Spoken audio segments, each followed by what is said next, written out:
My name is Frank Miller. I'm 76 years old, and for the past 4 years I've learned that the world can be a cruel place for someone who no longer has anything left to offer.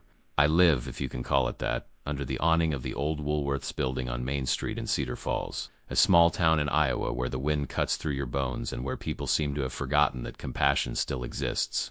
It wasn't always like this. There was a time when I had a house with a white picket fence, a job at the John Deere plant, a wife who waited for me with dinner on the table when I came home from work. But life has those twists and turns you never see coming. The plant closed when they moved production to Mexico. Dorothy died of Alzheimer's 3 years later, taking with her our dreams of growing old together on the front porch swing. What remains of a lifetime fits in a torn shopping bag and an old army blanket that can no longer keep out the cold of Iowa winters. And there's Buddy, my four-legged companion, a golden retriever mix who came into my life on the day I needed a friend the most. Buddy isn't just a name, it's a declaration. For the past 3 years, since we've found each other behind Murphy's Diner fighting over some stale hamburger buns, he has never abandoned me. Not when hunger was so bad we went 4 days without eating. Not when the October rains were so heavy that even the Woolworths awning couldn't protect us. Not when people started treating us like we were invisible, or worse, like our presence offended their sight. Cedar Falls is one of those small towns where everybody knows everybody, or at least pretends to. It has its 12,000 residents, its tree-lined streets, its well-maintained Victorian houses, and its predictable routine. People work at the remaining factories, take their kids to school, shop at the Walmart on the edge of town, go to church on Sundays, a normal, organized, blessed life. And then there are people like me who break that visual harmony, who remind everyone that not everything worked out for everyone. If this story about judgment and loyalty is touching your heart, don't forget to subscribe to the channel to follow this entire emotional journey. Every morning around 6:30 I start my daily routine. I fold the blanket, stuff it in the bag along with my few belongings, and head out to walk the streets with Buddy always by my side. It's not that I have much to do. I don't have work, I don't have appointments, I don't have anyone waiting for me. But standing under the awning all day attracts attention from the police, and I've been invited to move along more times than I care to remember. So we walk. Buddy and I traverse the quiet morning streets, when the town is just waking up and people are too busy preparing for their day to pay much attention to us. We pass by the town square, where the retirees gather later to play checkers. We circle around the Methodist church with its bells that mark the hours. We walk down Commercial Street where the shop owners are opening their doors and arranging their window displays. It's during these morning walks that Buddy shows his true character. He could chase after the cats that cross our path. He could rummage through trash looking for food. He could simply run off and find a family that would offer him a better life, but he doesn't. He always walks on my left side at the same pace as my tired legs, stopping when I stop, following when I follow. People start appearing on the streets around 7:30. Government employees heading to City Hall, store clerks opening their shops, parents taking kids to school, and that's when our presence becomes problematic. I understand in a way. I'm not a pretty sight to see. My clothes are worn out, my hair and beard haven't seen scissors in months. My shoes have holes that leave my toes exposed. I don't smell good. It's not easy to maintain hygiene when you don't have a place to take a proper shower. I represent everything people fear, becoming living proof that life can collapse for anyone. But what hurts me most isn't the looks of disgust or fear. It's the way some people react to Buddy. Look at that poor dog. I heard a woman comment to her friend yesterday morning. Poor thing. Stuck with that dirty old man. They should call animal control. Free the little guy from that suffering. Buddy wasn't suffering. He was happy, tail wagging, enjoying the morning sun rays that were starting to warm the sidewalk. But to her, our partnership was cruelty, not choice. "This man is worthless," said a young man in a suit the other day, talking on his phone as he passed by us. "Just wandering around town, setting a bad example for the kids. City Hall should do something about it." I wanted to scream that I worked 42 years of my life, that I helped build some of the houses these people now live in, that I paid my taxes, raised my family, was a law-abiding citizen, that I didn't choose to be here, that life just happened in a way I never planned. But I don't scream. I don't argue. I just keep walking with Buddy, because I've learned there's no point trying to explain to someone who's already decided what you're worth. The worst happened last week, in front of Casey's General Store. I was sitting on the sidewalk, Buddy lying next to me when a group of teenagers walked by. High school students, judging by their age and backpacks. "Hey guys," one of them said, pulling out his phone, "let's make a TikTok with the homeless guy." "Come on, old man," another one shouted, pointing the camera at me. "Tell us your story. Why don't you get a job?" They laughed like it was the funniest thing in the world. Buddy stood up and positioned himself between them and me, not threatening, but clearly protecting. One of the boys made a motion to kick him. "Get out of here, you mangy mutt." That's when Buddy showed his true nature for the first time. He didn't attack the boy, didn't growl, didn't bare his teeth. He simply stood there, firm, looking directly into his eyes. It was a look that said, "You can mess with him, but you'll have to go through me first." The silence that followed was deafening. The teenagers realized there was something different about this situation, something they hadn't expected. Buddy wasn't just an abandoned dog, he was a guardian. He was someone who had chosen to be there. "Whatever, let's go," one of them muttered, putting away the phone. "This is lame." When they walked away, I looked at Buddy and saw something that moved me to tears. He looked at me with an expression that said, "It's okay, old friend. I'm here." That night, under the cold awning of the old Woolworths, we shared what little we had, some crackers a kind lady had given me, and I thought about the lesson my four-legged companion had taught me. Buddy didn't choose me because I had something to offer him. He didn't stay with me because I could feed him or give him shelter. He chose to stay because he recognized something in me that other people couldn't see. A heart that still beat, a soul that still felt, a man who still deserved love and companionship. People look at me and see only failure, dead weight, someone who is worthless. But Buddy looks at me and sees a friend. And maybe, in the end, his opinion is the only one that really matters. Tomorrow we'll walk the streets of Cedar Falls again. People will keep staring, judging, commenting, but we'll be together, Buddy and I, proving with every step that a person's worth isn't measured by their bank account, their appearance, or others' approval. It's measured by the capacity to love and be loved. And in that, my four-legged friend and I are millionaires.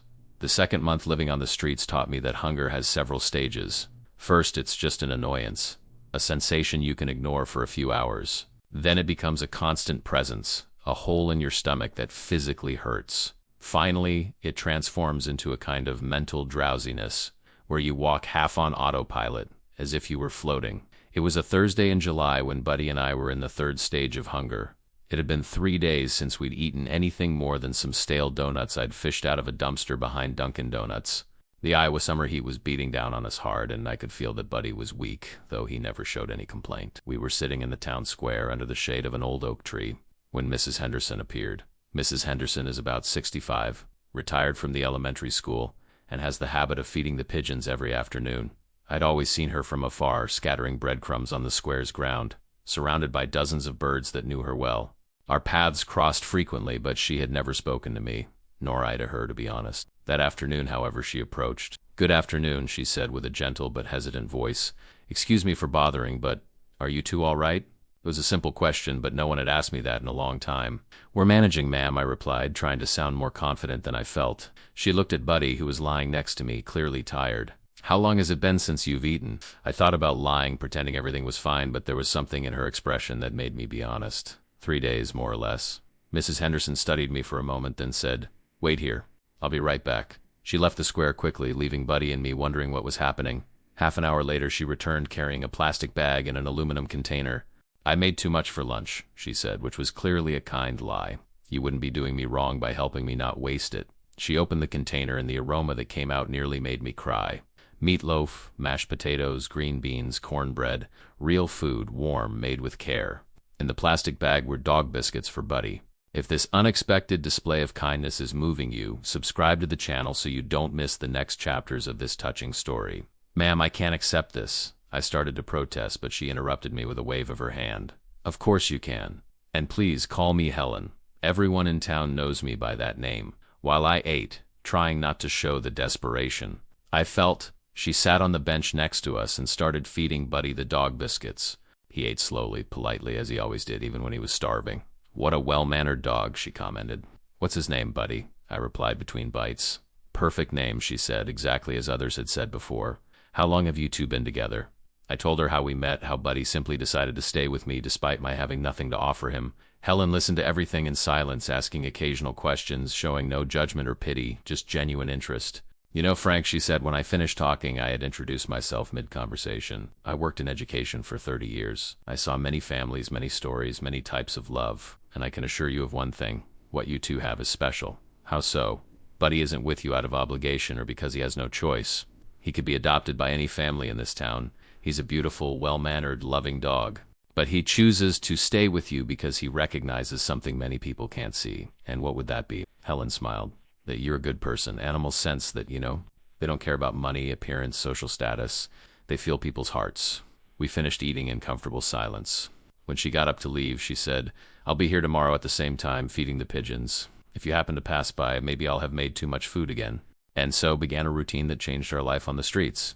Every afternoon around 3 o'clock, Helen appeared in the square with food for us and biscuits for Buddy. She never made it seem like charity. It was always leftover food or something that would spoil if not eaten soon.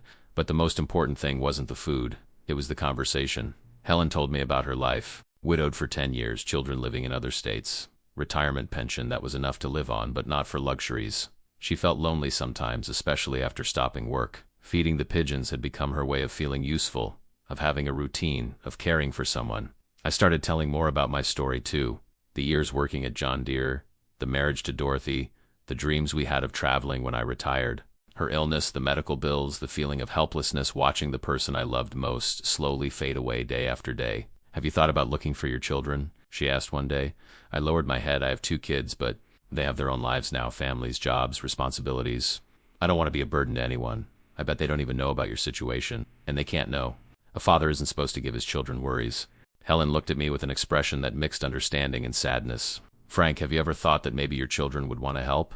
That they feel guilty about not knowing where you are?" I didn't know what to answer. Pride, or maybe it was shame, prevented me from contacting my children. How to explain to them that their father had lost everything. How to admit that I had failed as a provider, as a man, as a father figure. During these daily conversations, Buddy behaved like a true ambassador. He greeted Helen with genuine joy, accepted her affection with gratitude, but never treated her as a potential new owner. He made it clear with his body language that I was his person, and that she was a dear friend who visited us. It was one of those afternoons that we witnessed a scene that changed many people's perspective about our partnership. We were in the square as usual when a boy about 7 years old came running over, clearly lost and desperate. He was crying while shouting for his mom, spinning in circles like children do when they're panicking. Buddy immediately got up and approached the boy, not threateningly but protectively.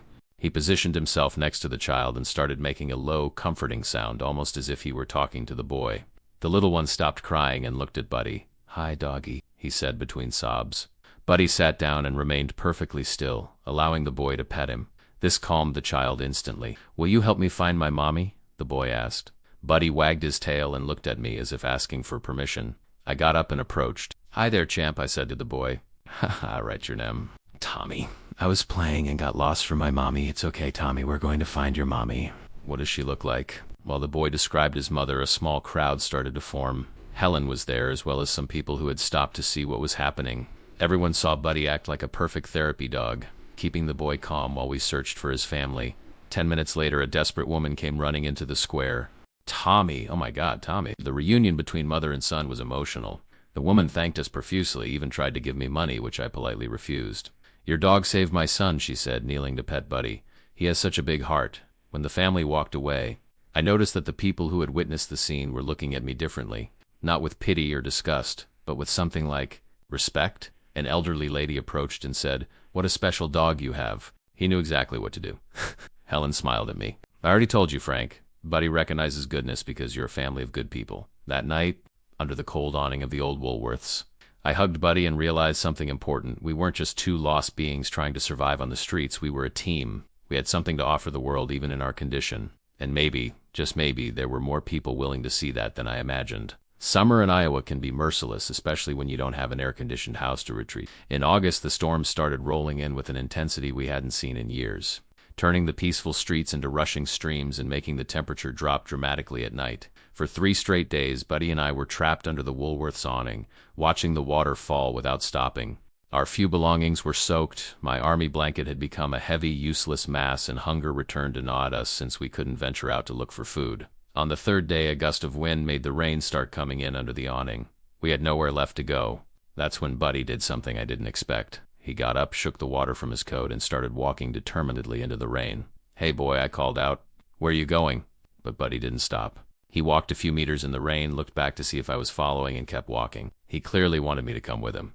With no other options, I grabbed my soaked bag and followed him. Buddy led me through the empty town streets, walking with purpose, as if he knew exactly where he was heading.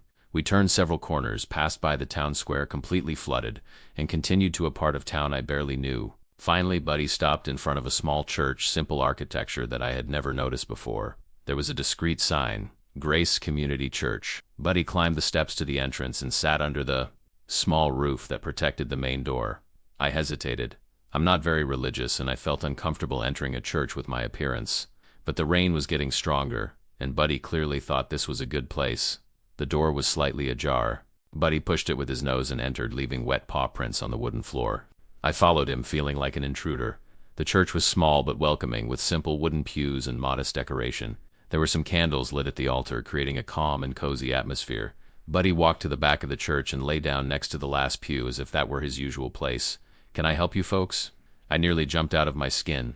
A male voice, soft but firm, came from the side of the church. A man about 50 years old approached, dressed in simple clothes and wearing a genuine smile. "Sorry, Pastor," I began, already heading for the door. "We didn't mean to bother, You're not bothering anyone," he said. "I'm Pastor David, and you're welcome here. If this demonstration of Christian hospitality is touching your soul, don't forget to subscribe to follow the rest of this journey of faith and compassion." Pastor David wasn't one of those stuffy ministers you sometimes imagine. He was a simple man who had dedicated his life to the church's social work. He coordinated an assistance program for the community's needy families and had turned the church into a support point for anyone who needed it. "You must be cold," he said, approaching us without showing fear or repulsion. "And hungry too, I imagine." Buddy lifted his head and wagged his tail slightly as if greeting him. "What a beautiful dog," he commented, extending his hand for him to smell. "What's his name?" "Buddy," I replied, still unsure whether we should stay or go. "Perfect name," he said, exactly as Helen and others had said. "And you?" "Frank Miller." "Nice to meet you, Frank and Buddy.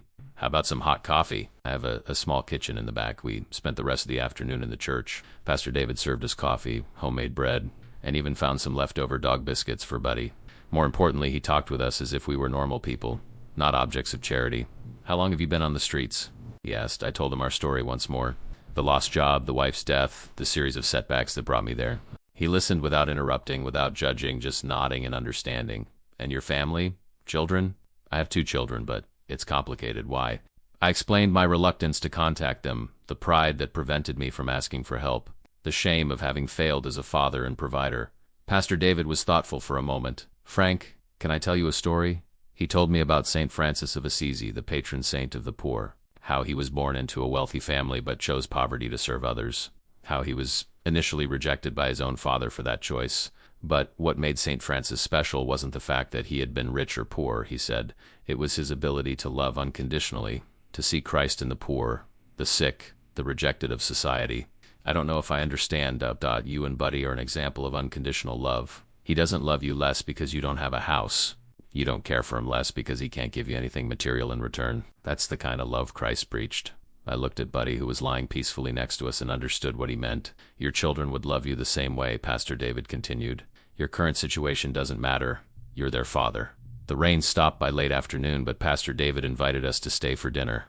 "Thursday's our community dinner day," he explained. "Some families from the community gather here to share a meal." I hesitated. I didn't want to cause discomfort for the normal families that attended the church. "Please, stay," he insisted. "Believe me, your presence will be welcome." Around 7 in the evening, some families started arriving. Couples with small children, some elderly people, simple but well-dressed folks. I shrank back to the back of the church, trying to become invisible, but Buddy showed no discomfort. In fact, something surprising happened. The children immediately became interested in Buddy, who responded with his characteristic patience and gentleness. Within minutes, he was surrounded by little ones who wanted to pet him. "What a good dog," commented one mother. "He's so patient with children."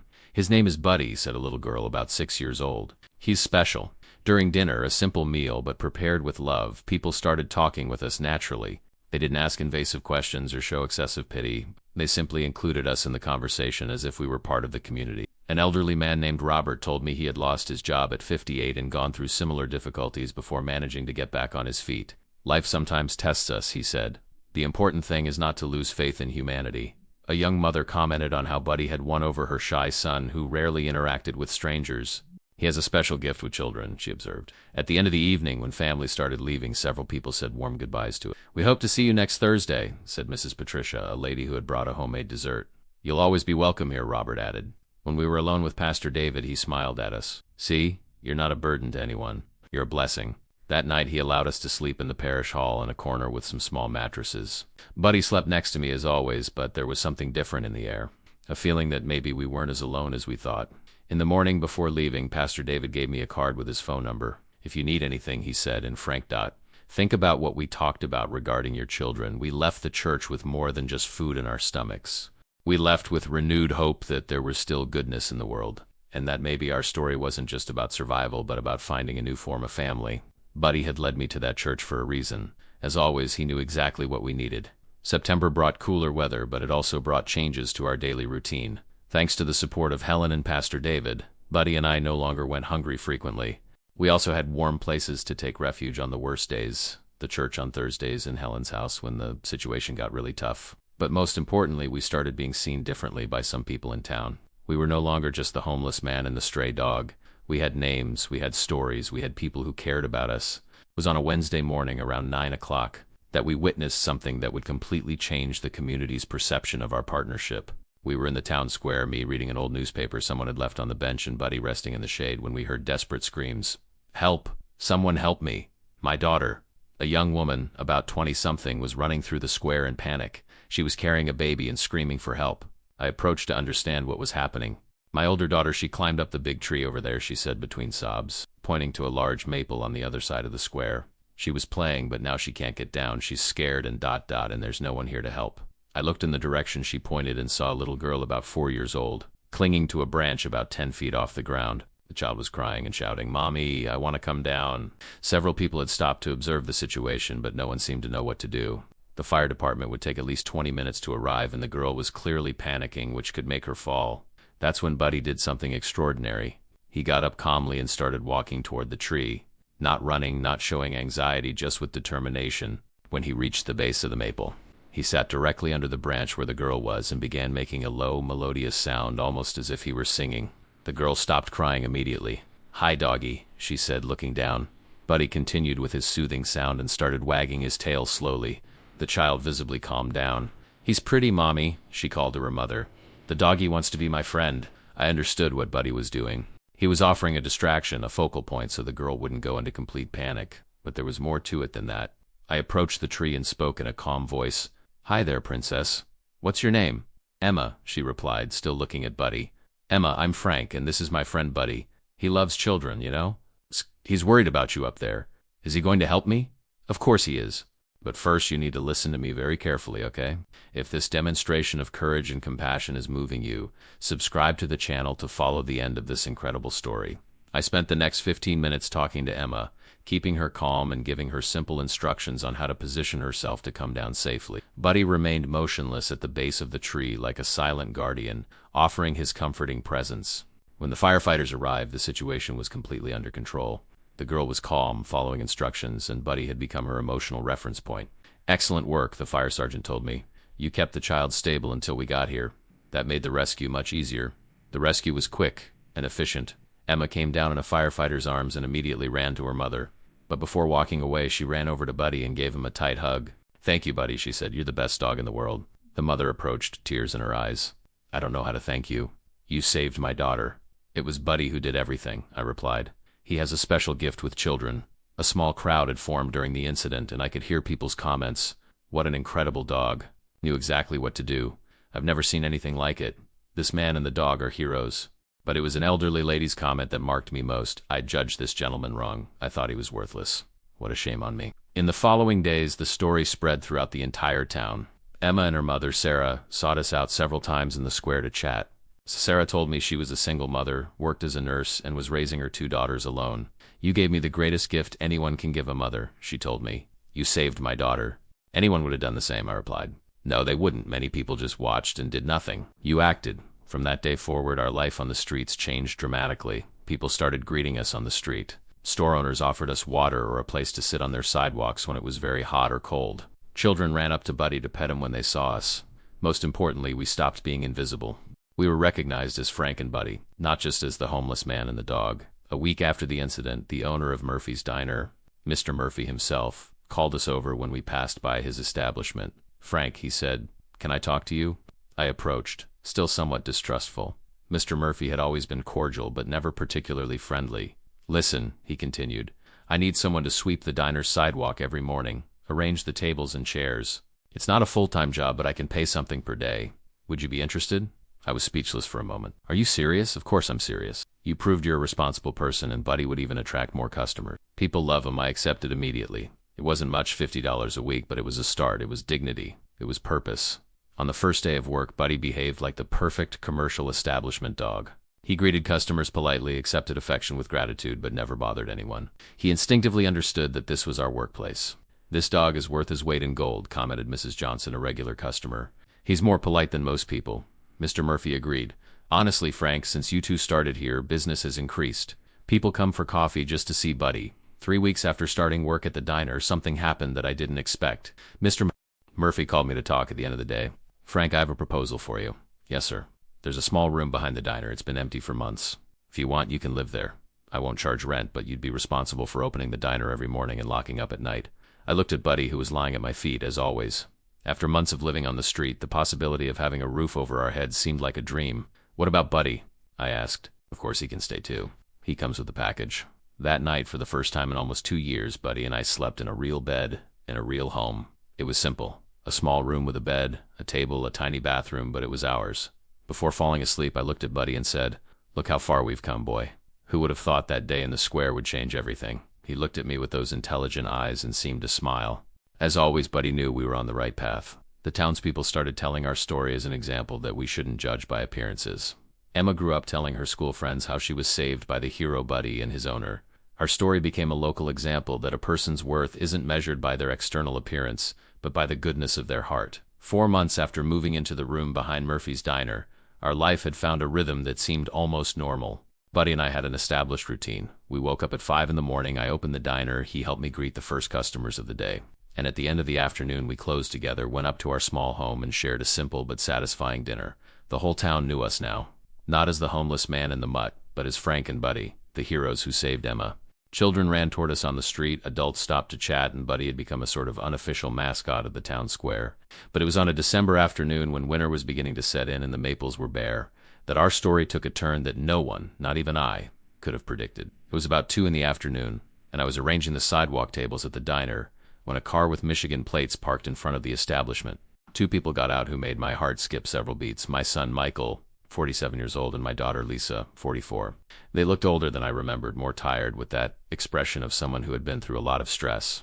But they were my children. My babies, whom I had held in my arms, taught to walk, taken to school on their first days.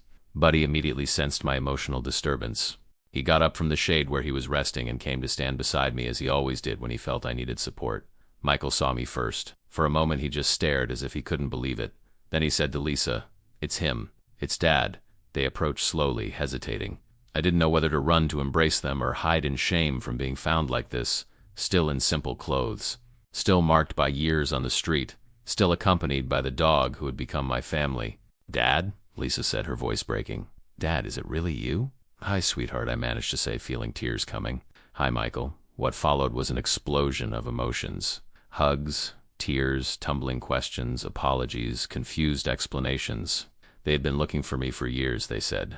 They'd even hired a private detective. The last lead they had was that I was living in a rooming house in Des Moines, but when they got there, they discovered I had left 2 years ago without leaving an address. "Why didn't you look for us?" Michael asked, with a mixture of relief and hurt in his voice.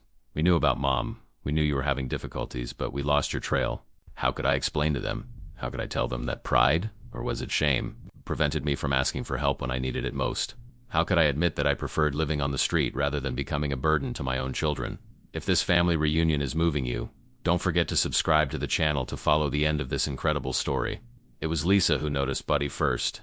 "Dad, whose beautiful dog is this?"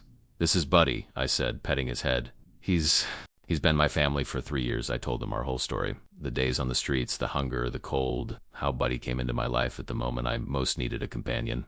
How he never abandoned me even when I had nothing to offer but my company. "My God, Dad," Michael said, kneeling down to pet Buddy. "You went through all that alone." "Not alone," I corrected. "Buddy was with me." Lisa also knelt down and started petting Buddy, who received the attention with his characteristic politeness, but without moving away from my side. He understood that these people were important to me, but I remained his priority. "Dad, you're coming with us now," Lisa said, determined.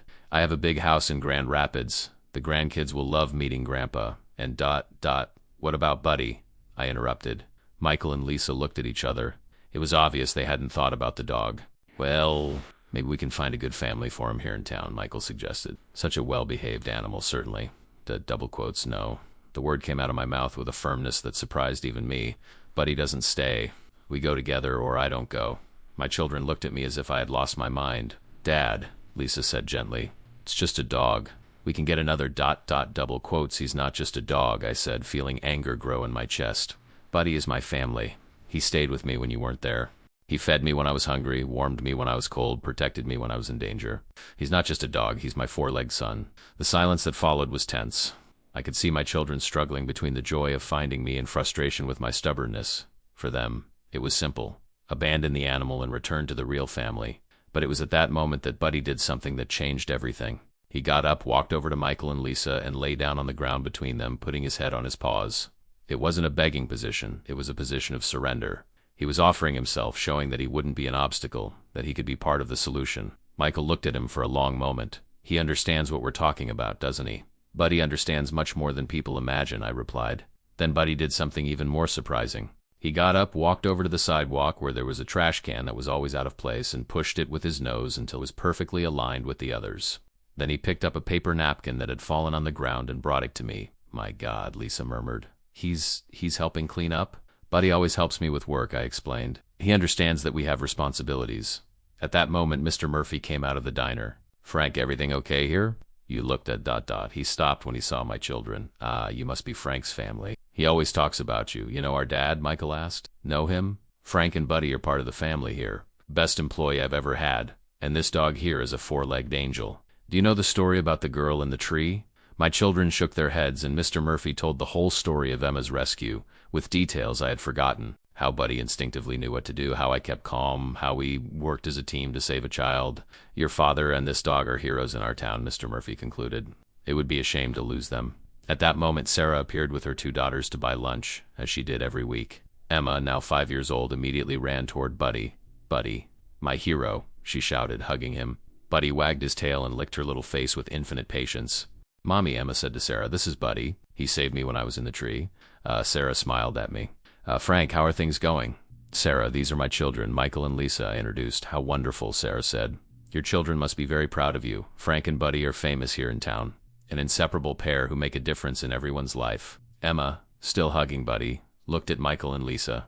Are you Frank's kids? That's so cool. Buddy is the best dog in the world. He's very smart and he saved me when I was scared. How did he do that? Lisa asked, genuinely curious. Emma told the whole story with typical child enthusiasm, gesticulating and imitating how Buddy stayed under the tree, how he made calming sounds, how he helped me keep her calm until the firefighters arrived. He knew I needed help, she concluded. For Buddy always knows when someone needs help. After Sarah and the girls left, my children sat in silence for a long moment. I could see them processing everything they had heard and seen. Dad, Michael said finally, we didn't understand. We thought you had lost your way. But you didn't lose your way, did you? Lisa added. You built a new life, a good life. Buddy helped me build it, I admitted. He taught me I still had value, that I still had something to offer. Lisa knelt down again and looked directly into Buddy's eyes. Thank you, she said, tears in her eyes. Thank you for taking care of my dad when I couldn't. Buddy gently licked her hand as if he understood. So, Michael said, how about we all go to Grand Rapids? You, Buddy, and maybe even a job for you at my company. Are you sure? I asked. Absolutely sure, Lisa replied. Buddy isn't just your companion, Dad. He's part of our family now. That afternoon, I discovered that people's judgment can change when they see the complete story. My children arrived thinking Buddy was an obstacle to our family reunion, but left understanding that he had been the angel who kept me alive and with dignity during the worst years of my life. If this transformation of perspectives is touching your heart, subscribe to the channel so you don't miss the next chapters of this emotional journey. 4 weeks later, Buddy and I were in a large house in Grand Rapids with a grassy backyard, 3 grandchildren who adored him, and a family who finally understood that worth isn't measured by what you have, but by who you are. And I understood that Buddy hadn't just saved me from the streets. He had taught me that loyalty, love, and character are worth more than anything material the world can offer. This man is worthless, people used to say. But Buddy knew the truth from day one. I was worth everything to him, and that made all the difference. 6 months after moving to Grand Rapids with Buddy, our new life was flourishing in ways I never imagined possible at 76 years old. Lisa's house had become our sanctuary, where the laughter of grandchildren filled the hallways, and Buddy had earned the unofficial title of best four-legged grandpa in the neighborhood. I worked part-time at Michael's company, helping with simple administrative tasks, and Buddy had become the office mascot. Employees lined up to greet him every morning, and he responded with his characteristic politeness, spreading joy just with his presence. But it was on a Tuesday afternoon that our story took a final turn that no one could have predicted. I was returning from the grocery store with Buddy when we saw a crowd forming at the corner near the park, shouting, sirens in the distance, and that tense atmosphere that indicates something serious is happening. What do you think is going on? I murmured to Buddy, who was already showing signs of alertness. We approached and discovered the situation. A 3-year-old boy had fallen into a construction pit that had been left open during city road work. The cover had been improperly placed by the workers, and the child playing on the sidewalk had fallen into the hole about 6 feet deep. The boy was conscious but clearly scared and injured. The firefighters hadn't arrived yet, and the child's mother was desperate, screaming and trying to get into the pit herself. "Someone has to do something," she was shouting. "My son is down there?" Several people were watching, filming with cell phones, commenting on the situation, but no one was taking practical action. The pit was too narrow for an adult to descend safely, and there was no proper equipment for a rescue. That's when Buddy did something that left everyone speechless. He approached the edge of the pit, looked down, then looked at me. In his eyes I saw a determination I knew well. It was the same expression he had the day we saved Emma in Cedar Falls. "No. Buddy," I said, immediately understanding what he was thinking. "It's too dangerous." But Buddy had already made his decision. Carefully, he began to descend into the pit, using his paws to support himself on the irregular concrete walls. The space was tight, but he managed to get to the bottom. "My God," the dog went down. Someone in the crowd shouted. Down there, Buddy positioned himself next to the injured boy and started making those low, comforting sounds I knew so well. The little one, who was crying in panic, immediately calmed down. "Hi, doggy," we heard the small voice echoing from the pit. "Did you come to help me?" Buddy licked the boy's face and lay down beside him, offering warmth and companionship while we waited for professional rescue. "He's not crying anymore," the mother said, tears in her eyes. The dog calmed him down.